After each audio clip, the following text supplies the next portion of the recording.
Kami dari kelompok 9, kami akan mempresentasikan materi kami yaitu mengenai siklus produksi. Perkenalkan, saya Ana Agung Yusasi Febriani dengan NIM belakang 1306. Saya akan mempresentasikan beberapa submateri. Yang pertama yaitu siklus produksi dan sistem informasi siklus produksi. Siklus produksi.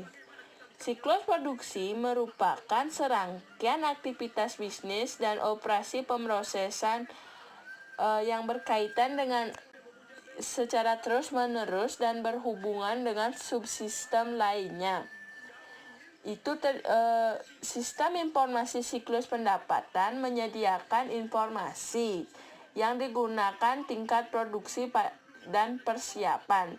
Sebagai balasannya, sistem info produksi mengirimkan informasi ke siklus penayangan yang tersedia untuk dijual. Dalam siklus produksi terdapat 4 aktivitas dasar. Yang pertama yaitu desain produk, yang kedua perencanaan dan penjadwalan, yang ketiga operasi produksi, dan yang terakhir akuntansi biaya. Para akuntan lebih berfokus pada akuntansi biaya. Meskipun begitu, juga mereka perlu memahami ketiga aktivitas produksi dalam siklus produksi tersebut. Karena untuk menyediakan desain yang manajemen dengan informasi yang diperlukan untuk memperbaiki pergaulan siklus produksi di perusahaan manufaktur modern. Sistem informasi akuntansi memiliki peranan dalam siklus produksi, yaitu yang pertama bauran produk, yang kedua penetapan harga produk, yang ketiga alokasi dan perencanaan sumber daya, dan yang terakhir manajemen biaya. Sistem informasi siklus produksi. Departemen Teknik bertanggung jawab dalam mengembangkan spesifikasi produknya. File terdaftar dalam bahan baku dan file terdaftar operasi untuk memeriksa desain produk yang serupa. Departemen Teknik juga dapat mengakses buku besar dan file untuk informasi mengenai perkiraan penjualan dan pesanan pelanggan. Departemen Perencanaan Produksi menggunakan informasi itu ditambah data pengguna tingkat pengumpulan saat ini untuk mengembangkan jadwal produksi dan membuat catatan baru dalam file pesanan produksi untuk mengotorisasi produk barang-barang tertentu. Pada saat yang bersamaan, catatan baru ditambahkan pada file barang dalam proses untuk mengakumulasi data biaya. Permintaan bahan baku dikirimkan ke Departemen Penyimpanan Persiapan untuk mengotorisasi pengeluaran bahan baku.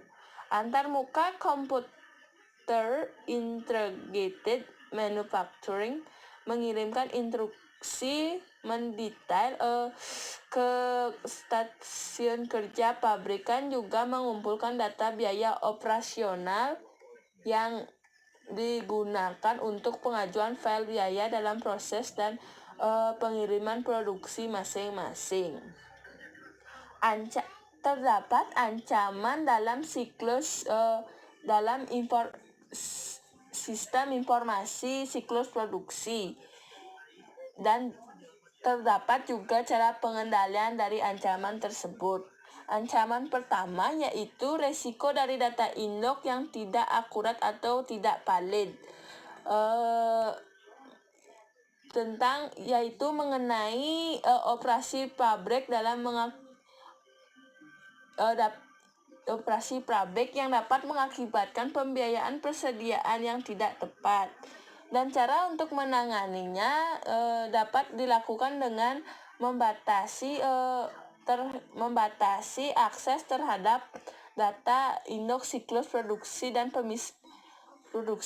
dan juga dapat dilakukan dengan pemisahan tugas yang sesuai dalam menjalankan tugas pekerjaan tertentu, dan juga dapat meninjau semua perubahan terhadap data induk. Ancaman kedua yaitu pengungkapan yang tidak diotorisasi atas informasi produksi. Dan cara meminimalisirnya yaitu dapat dilakukan dengan cara melakukan pengendalian akses data yang sensitif seperti prosedur tetap yang tepat untuk mengikuti di bidang manufaktur sebuah produk tertentu harus dienkripsi. Ancaman lain yaitu pengungkapan yang tidak diotorisasi atas informasi produksi dan ancaman ketiga yaitu kehilangan atau perubahan data produksi. Dan cara untuk menanganinya yaitu dapat dengan membackup secara teratur dari semua file data sangat penting. Salinan tambahan dari file induk kunci harus disimpan di lokasi luar yang dirasa aman. Sekian presentasi dari saya. Materi selanjutnya akan dijelaskan oleh teman saya. Baik, perkenalkan nama saya Putu Dian Harton Putri. Di sini saya akan membahas mengenai materi desain produk. Nah, desain produk ini merupakan langkah pertama dalam siklus produksi yang memiliki tujuan untuk menciptakan sebuah produk yang memenuhi kebutuhan para pelanggan dari segi kualitas, daya tahan, dan fungsional, sementara secara simultan memerlukan biaya produksi. Nah, proses dari desain produk ini menghasilkan dua output. Yang pertama yaitu daftar bahan baku yang berisi deskripsi nomor bahan baku, deskripsi dan jumlah dari setiap komponen yang digunakan dalam produk jadi. Nah, kedua adalah daftar operasi yang menspesifikasikan urutan langkah-langkah untuk mengambil dalam membuat produk. Nah, peralatan apa yang digunakan dan bertambah lama setiap langkah yang diambil. Alat-alat seperti perangkat lunak manajemen siklus hidup produksi dapat membantu meningkatkan efisiensi dari proses desain. Nah, yang terdiri dari 3 komponen. Yang pertama yaitu perangkat lunak atau CAD untuk mendesain produk baru. Yang kedua yaitu perangkat lunak manufaktur desain berbantuan komputer atau digital yang menirukan penggunaan produk-produk yang dihasilkan. Dan yang terakhir yaitu perangkat lunak manajemen data produk yang menyimpan semua data yang terkait dengan produk. Selanjutnya yaitu perencanaan dan penjadwalan yang merupakan langkah kedua di dalam siklus produksi yang memiliki tujuan untuk mengembangkan rencana produksi yang cukup efisien untuk memenuhi pesanan yang ada dan mengantisipasi permintaan jangka pendek sekaligus meminimalkan persediaan bahan baku dan barang jadi. Nah, jadi ada 2 metode umum perencanaan produksi. Yang pertama Manufacturing Resource Planning atau MRP 1 yang merupakan perpanjangan dari perencanaan sumber daya bahan baku untuk menyeimbangkan kapasitas produksi. Yang kedua yaitu MMP 2 adalah perpanjangan dari sistem pengendalian persediaan MRP, produksi ramping atau lean manufacturing, memperpanjang prinsip-prinsip sistem persediaan just in time untuk seluruh proses produksi. Nah, dokumen kunci dan formulir hasil dari perencanaan yaitu berupa master production schedule yang akan menentukan seberapa banyak setiap produk untuk diproduksi selama periode perencanaan dan ketika produksi tersebut harus terjadi. Nah, ada beberapa aktivitas perencanaan dan penjadwalan menghasilkan 3 dokumen. Yang pertama yaitu pesanan produksi atau production order, yang kedua permintaan bahan baku atau material requisition, dan yang terakhir kartu permindahan atau move ticket. Baik, itu saja materi yang saya sampaikan. Untuk materi selanjutnya akan disajikan oleh materi terakhir. Terima kasih. Baik, di sini saya akan menjelaskan tentang operasi produksi. Operasi produksi merupakan langkah ketiga dalam siklus produksi, yang dimana merupakan suatu kegiatan dalam pembuatan produk yang sebenarnya. Dalam cara aktivitas ini berbeda-beda dalam setiap perusahaan tertentu. Dalam hal ini bisa menggunakan berbagai bentuk teknologi, informasi dalam setiap jenis proses produksi, seperti robot dan juga mesin yang nantinya dikendalikan oleh komputer. Bisa juga disebut sebagai CAM manufacturing. CAM manufacturing juga bisa secara signifikan dalam mengurangi biaya produksi. Seorang akuntan tidak harus menjadi ahli pada setiap aspek CAM manufacturing. Namun mereka hanya harus memahami tentang bagaimana hal ini dapat mempengaruhi operasi dan akuntansi biaya. Akuntansi biaya merupakan langkah terakhir dalam siklus produksi. Adapun beberapa tujuan utama dari sistem akuntansi biaya yaitu yang pertama menyediakan sebuah informasi yang nantinya digunakan untuk suatu perencanaan, pengendalian, pengevaluasian suatu kinerja operasi produksi. Yang kedua yaitu menyediakan data biaya yang akurat tentang produk yang nantinya digunakan dalam sebuah penetapan harga dan keputusan bauran produk.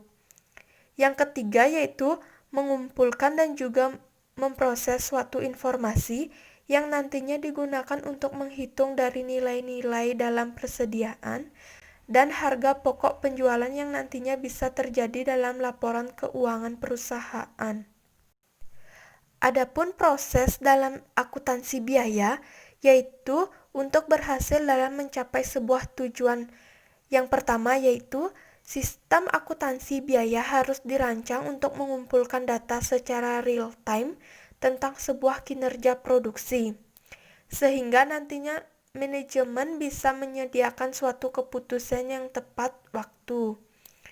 Untuk mencapai dua tujuan lain yaitu sistem akuntansi biaya harus mengklasifikasikan biaya berdasarkan dengan kategori dan selanjutnya menentukan biaya-biaya tersebut ke dalam produk khusus dan unit organisasi.